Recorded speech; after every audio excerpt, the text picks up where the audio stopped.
Daniel Sauvager, bonjour. Bonjour.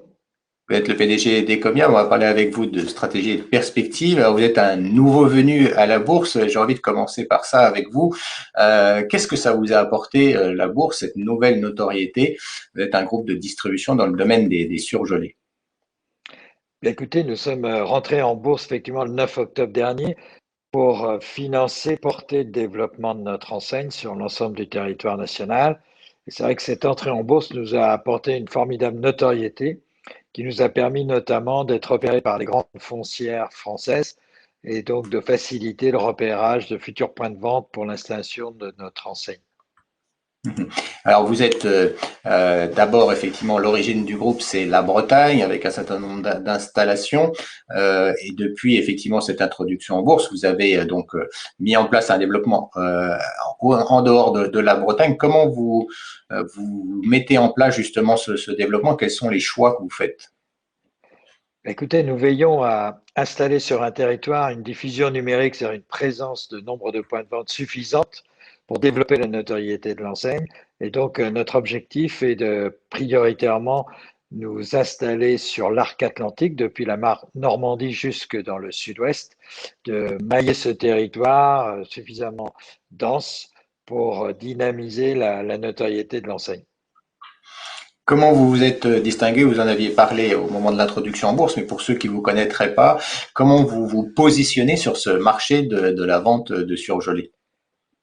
Donc, nous sommes un acteur un petit peu particulier puisque nous privilégions le produit brut, exclusivement d'origine France.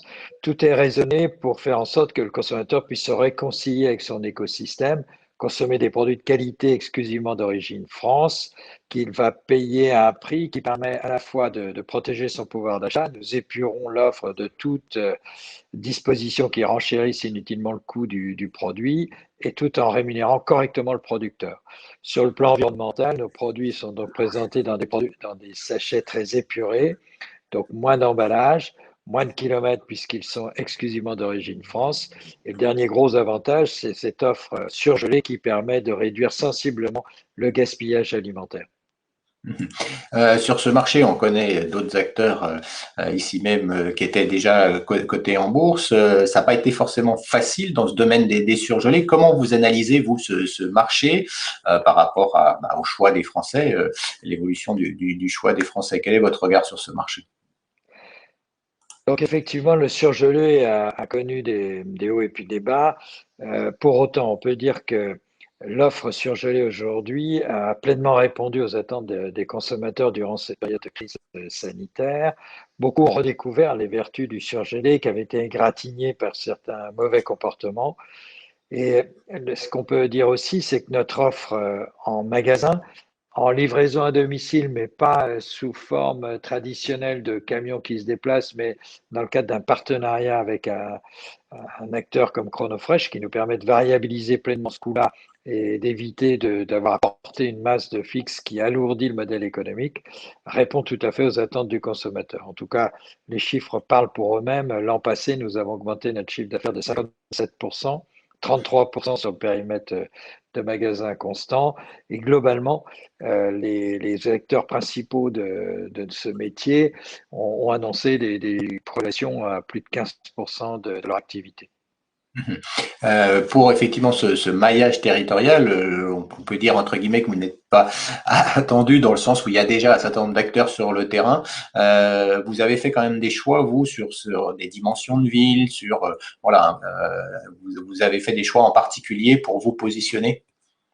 Donc, nous avons effectivement choisi de nous installer dans des endroits où les gens disposaient principalement de gros congélateurs. Notre offre a été raisonnée donc pour plutôt des périmètres périurbains avec beaucoup de pavillons dans lesquels sont disposés des gros congélateurs. Nous sommes moins efficients pour les centres-villes avec les petits congélateurs qui sont déployés.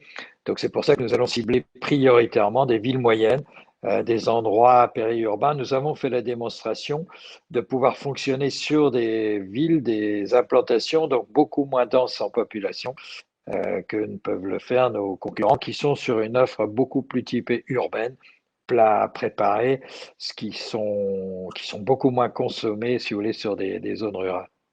Mhm.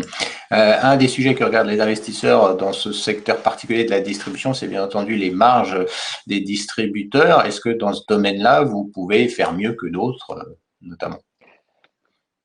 Alors nous avons délibérément pris l'option de figer un niveau de marge brute autour de 36%, ce qui nous permet de rémunérer correctement nos partenaires comme affiliés, ceux qui portent le coût d'exploitation des magasins, pour en moyenne entre 22 et 23% leur sont rétribués à ce titre-là.